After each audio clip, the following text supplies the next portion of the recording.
Good day everyone, this is Matthew, and welcome back to 5e Strats. Sandwall is considered by many to be an average but forgettable spell, dealing decent crowd control via creating a 30-foot by 10-foot sandwall. Every foot traveled in the sandwall takes 3 feet of movement speed, and all in the sandwall are both blinded and heavily obscured. This might seem relatively good. This is a 3rd level spell, meaning it has to compete with spells like Fireball for relevance. While lackluster on its own, this spell is quite strong in tandem with other spells, so much so that I'll actually be going over 2 separate team combos with it. One this week, one next week. But for now, let's move on to the Sand Spike Trap. Not a very good name, but let's get on with it. This combo activates at level 5, requiring a wizard and a druid to pull off. Initiating the combo is simple. Have your wizard cast Wall of Sand, while the druid casts Spike Growth so that they overlap. While I don't want to go into detail over what Spike Growth does,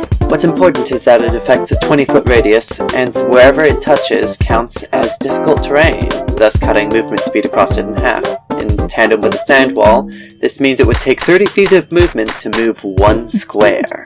If done correctly, an opponent's melee tactics are rendered useless as long as members of your party keep from entering its range. Also, then its ranged attacks would have disadvantage because it's blinded. Its ability to cast spells will be greatly reduced, as most of its combat spells require either line of sight with your target or the place your spell is being centered on.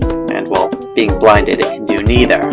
While casters can spam AoE attacks on the sand wall to deal damage to the enemy, and you might wonder how martial builds can act during this combo. There are actually techniques they can use to still be useful in this situation. I would recommend each martial class stands 10 feet away from the sand wall, standing 10 feet apart from each other, each of them with a shove action readied. If an opponent manages to get through the sand wall, their held action is initiated, and they push the enemy right back into the sand wall, and have to spend the next round getting back out again.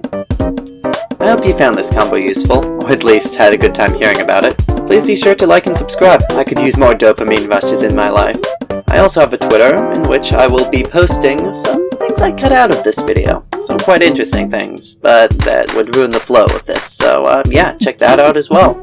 With that out of the way, I shall see you in the next video, where I shall talk about another spell that can be used with Sandwall. One that actually can work in tandem with this one, making a 3-way combo rather than a 2-way combo. With that, have a good day.